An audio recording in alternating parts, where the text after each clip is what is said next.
दैनिक निष्पक्ष पोस्ट, दर्पण सच का, समय से पहले, खबर से आगे।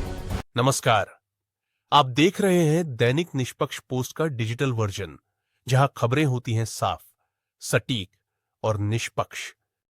लखनऊ में पैलिएटिव केयर को लेकर आयोजित national association of palliative care for Ayush एवं इंटीग्रेटिव मेडिसिन एसोसिएशन NAPCAIM के चौथे अंतर्राष्ट्रीय सम्मेलन 2025 का एरा विश्वविद्यालय में सफल समापन हुआ। 2 दिवसीय इस सम्मेलन में कैंसर और गंभीर रोगों के उपचार में पैलिएटिव केयर, आयुष और समन्वित चिकित्सा पद्धतियों की भूमिका पर व्यापक चर्चा की गई। विशेषज्ञों ने इसे मरीजों के लिए मानवीय और बेहतर उपचार की दिशा में एक महत्वपूर्ण कदम बताया। देखिए दैनिक निष्पक्ष पोस्ट के लिए लखनऊ से खुर्शीद आलम की ये report. Yes, and especially AI in psychological healthcare.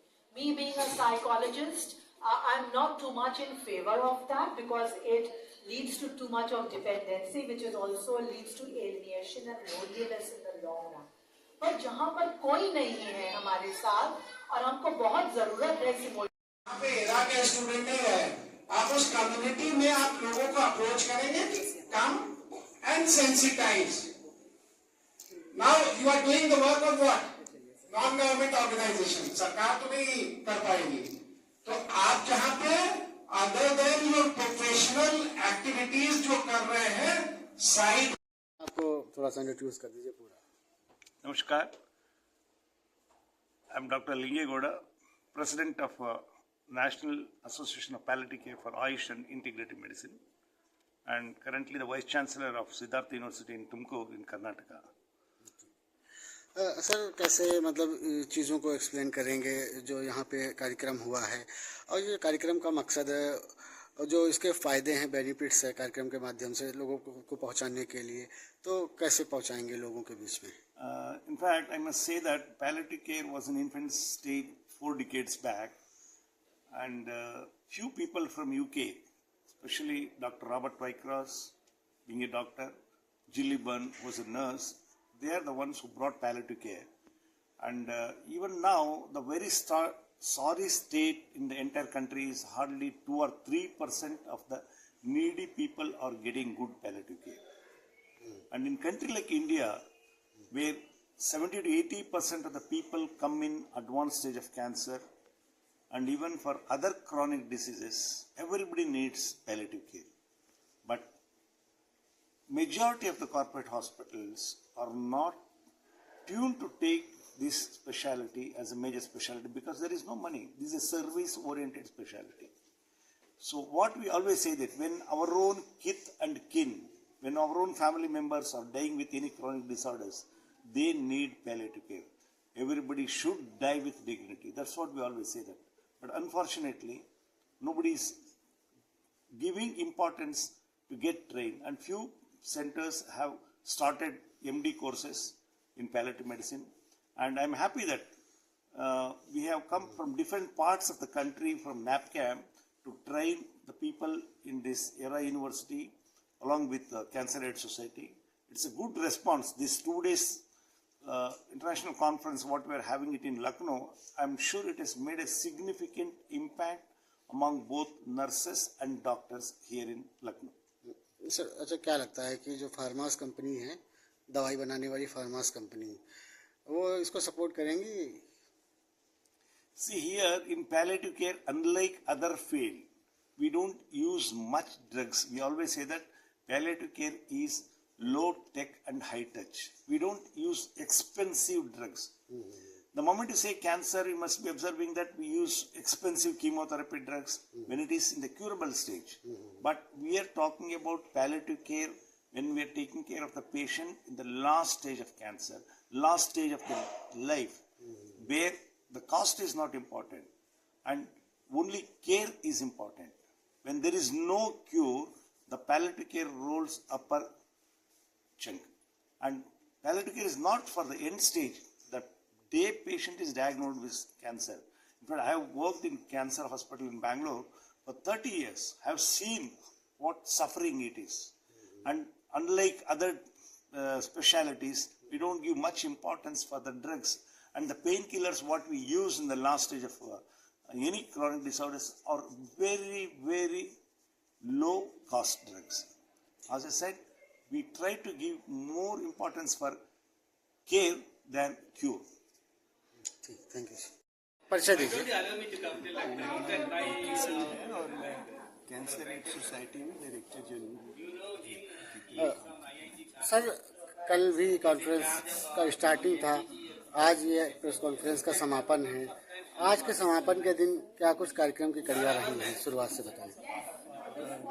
विषय आपने देखा, इसको पैलिएटिव केयर को लेकर के बात हो रही है।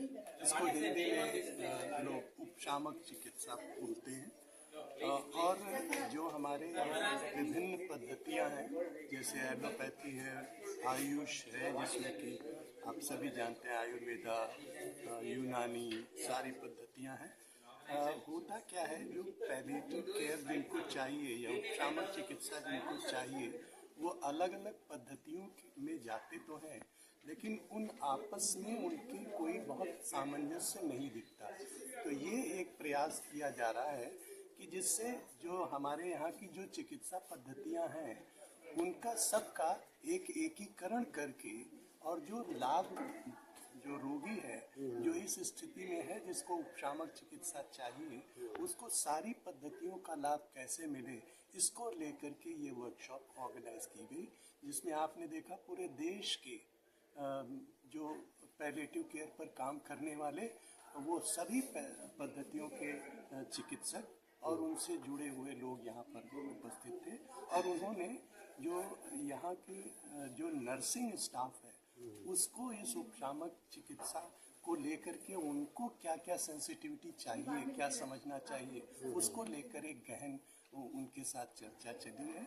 और मैं ये समझता हूँ कि इस तरह की जो हम लोग कहते हैं कि उम्र के साथ बढ़ने से तमाम स्वास्थ्य की समस्याएं आती हैं, और उसी के साथ ये भी चिकित्सा की ज़रूरत पड़ती है, जिसको हम पैलिएटिव केयर कहते हैं। तो इसके लिए हमारे सब जगह के लोगों को यहाँ से संदेश देने की कोशिश कर रहे हैं कि इसको अपने देश में हर जगह व्यापक रूप से लेने की आवश्यकता है। अभी तक तो जो आवश्यकता है, अगर ऑनेस्टली बोला जाए, और जो उपलब्धता है, उसमें बहुत गैप है। इसके माध्यम से ये कोशिश की जा रही है कि ट्रेनिंग जो चाहिए, जो इसको समझ हो कि इस तरह के लोगों की कैसे किन किन चीज़ों का ध्यान रखते हुए उनका उपचार किया जाना चाहिए। वो सिर्फ दवाओं के आधार पर ही नहीं, उनको स्पिरिचुअल अगर मदद की ज़रूरत है, उसके साथ सहायता चाहिए तो वो भी दिया जाना चाहिए। उनको योगा के माध्यम से अगर मदद मिल सकती तो उससे भी दिया जाना चाहिए। तो जो विभिन्न इसके साथ यहाँ तक कि म्यूज़िक थेरेपी के लोगों को भी जोड़ा गया कि उससे भी अगर कोई इस स्टेज में पहुँच गया है कि उसको अब चाहिए पैलिएटिव केयर, तो उसको उसके माध्यम से कैसे उपलब्ध हो, ये प्रयास भी यहाँ से हो रहा है। अच्छा, अभी तक कहीं पे शुरुआत है, कहीं पे आपके मतलब छत है, एक छत के नीचे ये सारी चीज मरीज को ऐसा इलाज मिल सके? यहाँ पर आपने सुना कि जो हमारा लखनऊ में KGMU है, उसमें एक स्पेशल पैलिएटिव केयर के लिए 2 अलग उन्होंने वार्ड कर रखे हैं। यहाँ आप एरा मेडिकल कॉलेज में हैं, यहाँ भी इन्होंने कहा, उन्होंने एक अलग पैलिएटिव केयर का यूनिट बना लिया। अच्छा। इस तरह से अलग अलग हॉस्पिटल्स में ज़रूरत है।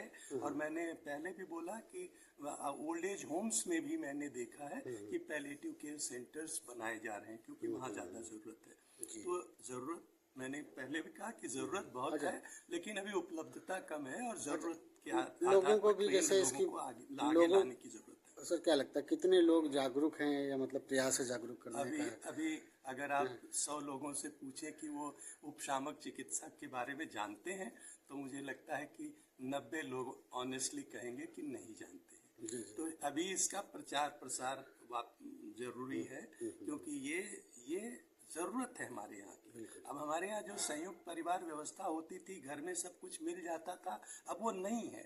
अब इनको बाहर ला करके हमें उपचार देना पड़ेगा। तो बाहर आएंगे तो बाहर के लोगों को भी ट्रेनिंग मिलनी चाहिए कि वो कैसे इनकी ज़रूरतों को पूरा करेंगे। बहुत शुक्रिया। आप देख रहे थे दैनिक निष्पक्ष पोस्ट, जहां खबरें मिलती हैं बिना किसी पक्षपात के, सिर्फ सच्चाई के साथ। जुड़े रहिए और बनिए निष्पक्ष खबरों की ताकत का हिस्सा। अगर वीडियो अच्छा लगा हो तो लाइक करें, शेयर करें और चैनल को सब्सक्राइब करना न भूलें।